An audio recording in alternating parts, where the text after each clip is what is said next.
Morning po mga kababayan, ma'am sir. This is Jam the Filipino channel ang iyong pong lingkod. So today is December 4, 2025 at tayo ngayon ay papunta dito yan sa may Abida Towers, Cloverleaf.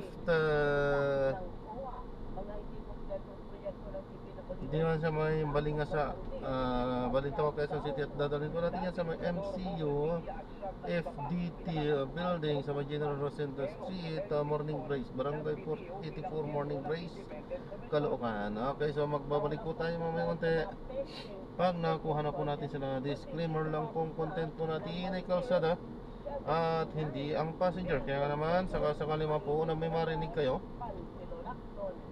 mga pangalan ng lugar, pangalan ng tao, pangalan ng organization sa government o private man yan, ay wala pong kinalalaman ng channel nito at wala pong pinapatungkulan. Lahat po ng pinag-uusapan dito ay pawang dito lamang po yan sa loob at wala pong pinapatungkulan sa labas. Okay po. So magbabalik po tayo mamaya konti pag nakuha na po natin sila.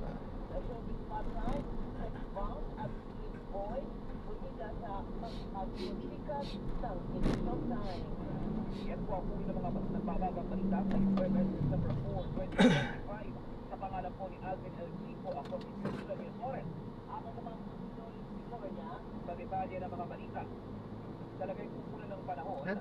Makinig tayo ng mga nagbabagang balita at talakayan. Ang low pressure area sa loob ng Philippine Area of Responsibility ngayong araw. Muling namataan sa layong 705 kilometers sa silangan ng Eastern Visayas.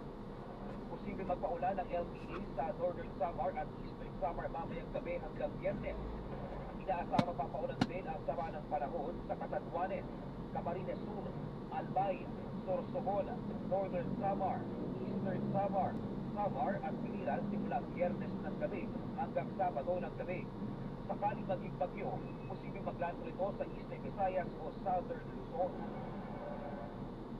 Dalawang beses na pumutok ang Bulkang Taal sa Batangas kaninang madaling araw. Nagdala ng minor phreatic at phreatomagmatic eruption ang bulkan na tumagal ng 2 minuto.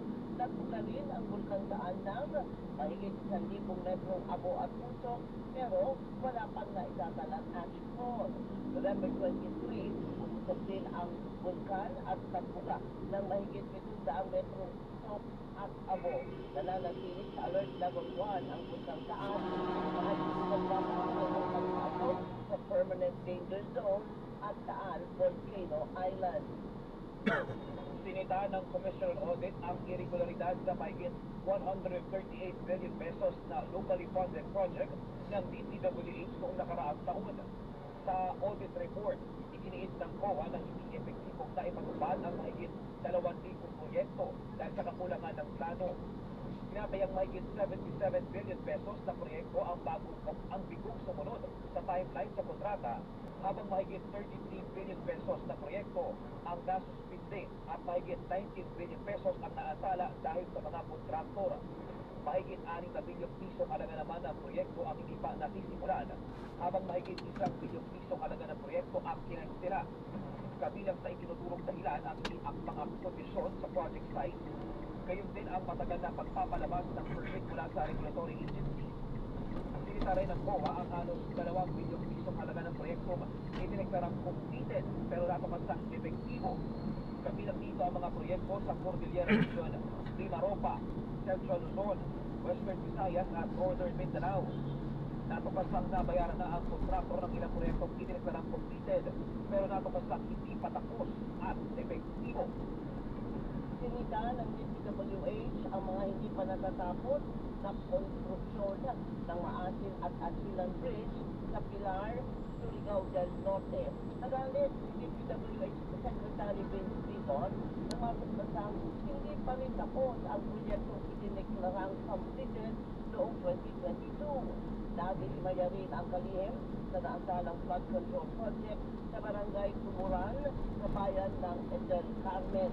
Sinasabing 35% pa lang ang nagagawa sa proyekto na saliwas sa record ng DPWH na 95%. Iginawa ng mga proyekto sa Burnett Creek Development Corporation na iniuugnay kay Surigao del Norte Congressman Francisco Matugas.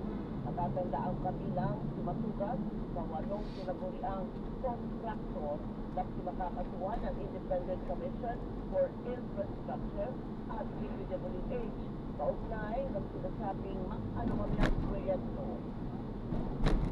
Kasama yun kasi dun sa mga matagal ng reklamo. Pero more than inspection, meron kasing mga unfinished projects doon. Ang dami. DPWH Secretary Vince Dizon. Pinasasampahan ng Independent Commission for Infrastructure sa Office of the Ombudsman ng kasong bribery at plunder. Si dating Senador Bong Revilla at siyam na iba pa kaugnay ng sinasabing maanomalyang flood control project. Inirekomenda rin kasuhan sina dating Special Envoy to China Maynard Hu, close aide ni dating Senador at Makati City Mayor Nancy Binay na si Carlin Villa, sinasabing staff ni dating Senador Grace Bona si J.Y. De La Rosa at mga opisyal ng DPWH na sina Gerard Opulencia at Jean Ryan Aldea.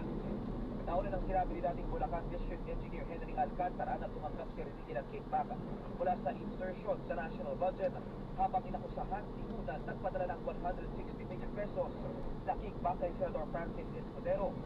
Nagsumite naman ng bagong ebidensya ang Independent Commission laban kina Alcantara, dating Assistant District Engineer Brian Hernandez at J.D. Mendoza, dating DPWH Secretary Manuel Bonoan, dating DPWH Undersecretary Roberto Bernardo at Catalina Cabral, dating Congressman Jaldico at COA Commissioner Mario Lipana. I-refer din sa Ombudsman na imbestigahan sila Escudero at Mark Villara, gayon din sina dating Senador Binay at Hu.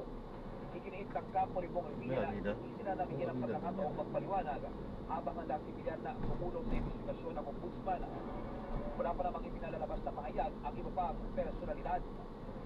Sinasabing tinanggal ni DPWH Secretary Vince Dizon ang dalawang opisyal ng kagawaran na natuklasang kontraktor.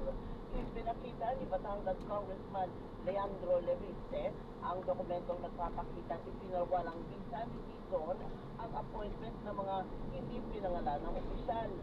Ayon kay Leviste, nakapasok ang mga opisyal dahil kay dating DPWH Undersecretary Aray Perez. Akala ko siya yun.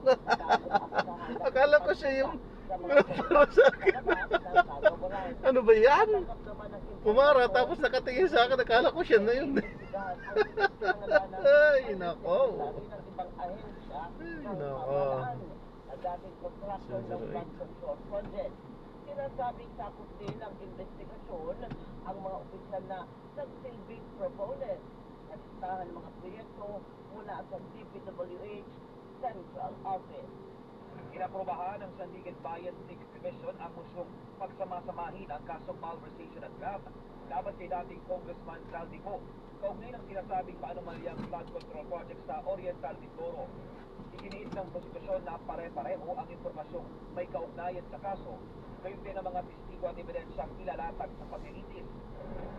Sa resolusyon, sinabi ni Sandigan Bayan 6th Division Chairperson, Associate Justice Sara Fernandez, na maaaring maging redundant, magastos at sayang sa oras kung magkahiwalay pa ang paglilitis sa dalawang kaso. Bagaman inaprobahan ng motion, nakadepende pa rin sa 5th Division ng Sandigan Bayan kung pagsasamahin ang mga kaso dahil ito ang may hawak sa kasong graft laban kay Jaldico na pininiwalaang nagtatago sa Portugal.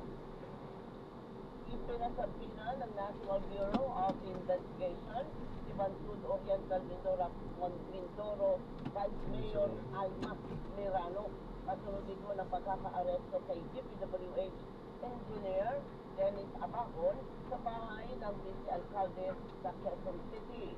Kabilang si Abagon sa 16 na kinasuhan ng graft at malversation kaugnay ng sinasabing substandard na 289 million pesos na road dive project sa mag-asawang Tubig River sa bayan ng Nauhan sa Oriental Mindoro.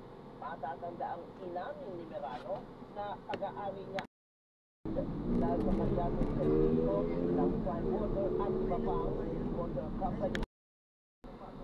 Yan, so na-drop na natin sila. So maraming salamat po sa panonood. Hanggang sa muli, ingat at God bless. Paalam po muna, pansamantala tayo ay gagawa na ng ibang video.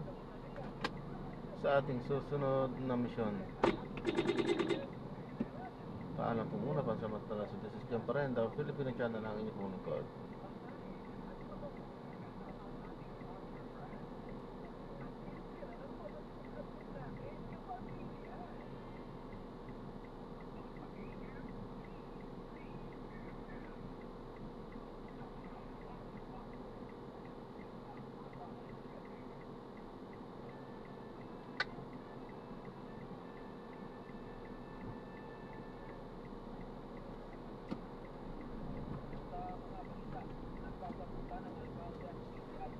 San Pablo City sa Laguna dahil sa tinatawag na partner makinig ka Noche Buena Wars.